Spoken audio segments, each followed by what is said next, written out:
Toronto ਤੇ GTA ਵਿੱਚ ਕਿਸ ਤਰ੍ਹਾਂ ਡਰਾਈਵਵੇਜ਼ ਤੋਂ ਗੱਡੀਆਂ ਚੋਰੀ ਹੋ ਰਹੀਆਂ ਨੇ ਇਹ ਤਾਂ ਸਾਨੂੰ ਪਤਾ ਹੈ ਤੇ ਸ਼ਾਇਦ ਸਾਨੂੰ ਇਹ ਵੀ ਪਤਾ ਹੈ ਕਿ ਮੌਂਟਰੀਅਲ ਦੇ ਪੋਰਟਸ ਤੋਂ ਫਿਰ ਉਹ ਸ਼ਿਪ ਹੋ ਰਹੀਆਂ ਨੇ ਬਾਹਰਲੇ ਮੁਲਕਾਂ 'ਚ। ਪਰ ਕਿਸ ਹੱਦ ਤੱਕ ਇਹ ਕੰਮ ਵੱਧ ਚੁੱਕਾ ਹੈ ਤੇ ਕਿਸ ਹੱਦ ਤੱਕ ਸਾਡੀਆਂ ਅਥਾਰਟੀਜ਼ ਇਹਨੂੰ ਰੋਕਣ ਵਿੱਚ ਫੇਲ ਹੋ ਰਹੀਆਂ ਨੇ ਉਹਦੀ ਇੱਕ ਮਿਸਾਲ ਸੁਣ ਲਓ।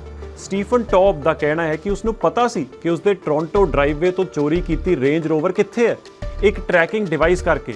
ਪਰ ਇਸ ਨੂੰ ਠੀਕ ਕਰਨ ਲਈ ਉਸ ਨੂੰ ਖੁਦ ਮੌਂਟਰੀਅਲ ਤੱਕ ਦਾ ਸਾਰਾ ਸਫ਼ਰ ਕਰਨਾ ਪਿਆ, ਯਾਨੀ ਕਿ ਆਪਣੀ ਗੱਡੀ ਲੈ ਕੇ ਆਉਣ ਲਈ। ਇਹ 64 ਸਾਲਾ ਨਿਵੇਸ਼ ਬੈਂਕਰ ਜੋ ਟੋਰਾਂਟੋ ਦੇ ਇੱਕ ਅਮੀਰ ਫੋਰੈਸਟ ਹਿੱਲ ਇਲਾਕੇ ਵਿੱਚ ਰਹਿੰਦਾ ਹੈ, ਉਹਨੇ ਕਿਹਾ ਕਿ ਪਿਛਲੇ ਸਾਲ ਉਸਦੇ ਡਰਾਈਵਵੇ ਤੋਂ ਰੇਂਜ ਰੋਵਰ ਚੋਰੀ ਹੋਈ ਸੀ। ਉਹਨੇ ਇੱਕ ਨਵੀਂ ਰੇਂਜ ਰੋਵਰ ਦੁਬਾਰਾ ਲਈ, ਪਰ ਇਸ ਵਾਰ ਉਹਦੇ ਵਿੱਚ ਇੱਕ ਟਰੈਕਿੰਗ ਡਿਵਾਈਸ ਫਿੱਟ ਕੀਤਾ।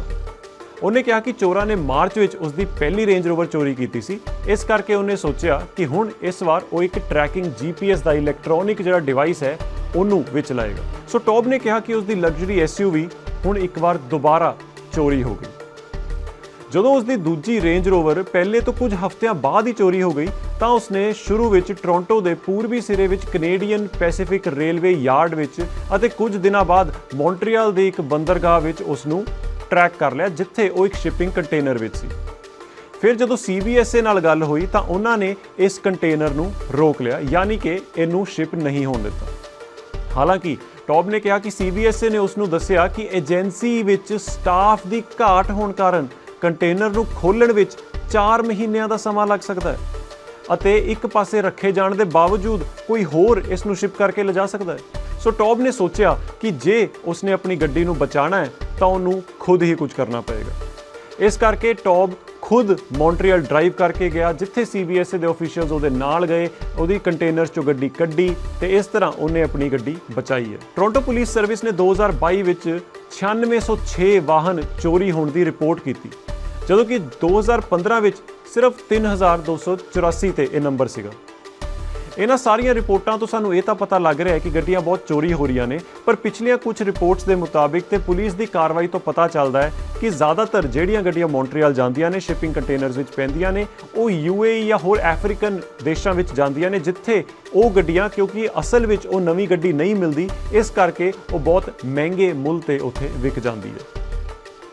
CBSA ਨੇ ਮੀਡੀਆ ਰਿਲੇਸ਼ਨਸ ਦੇ ਜਦੋਂ ਮੈਨੇਜਰ ਨਾਲ ਗੱਲ ਕੀਤੀ ਗਈ ਤਾਂ ਉਸਨੇ ਕਿਹਾ ਕਿ ਬਹੁਤ ਸਾਰੀਆਂ ਇਹੋ ਜਿਹੀਆਂ ਗੱਲਾਂ ਹੁੰਦੀਆਂ ਨੇ, ਅਸੀਂ ਪੁਸ਼ਟੀ ਨਹੀਂ ਕਰ ਸਕਦੇ ਕਿ ਇਹ ਕਹਾਣੀ ਸੱਚ ਹੈ ਜਾਂ ਨਹੀਂ।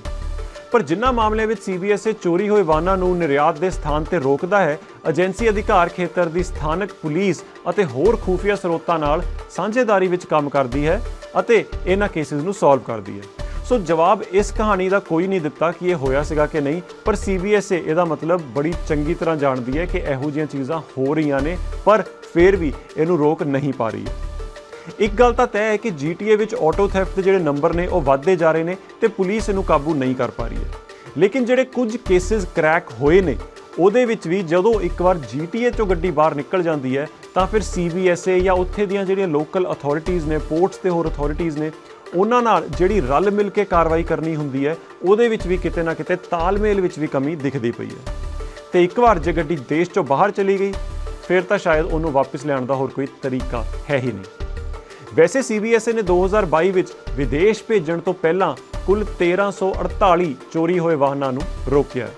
ਸੋ ਇਹ ਕੰਮ ਇਹਨਾਂ ਨੂੰ ਪਤਾ ਹੈ ਤੇ ਇਹਨੂੰ ਰੋਕਣ ਦੀ ਕੋਸ਼ਿਸ਼ ਵੀ ਕਰ ਰਹੇ ਨੇ, ਪਰ ਇਹਦਾ ਨੰਬਰ ਬਹੁਤ ਘੱਟ ਹੈ।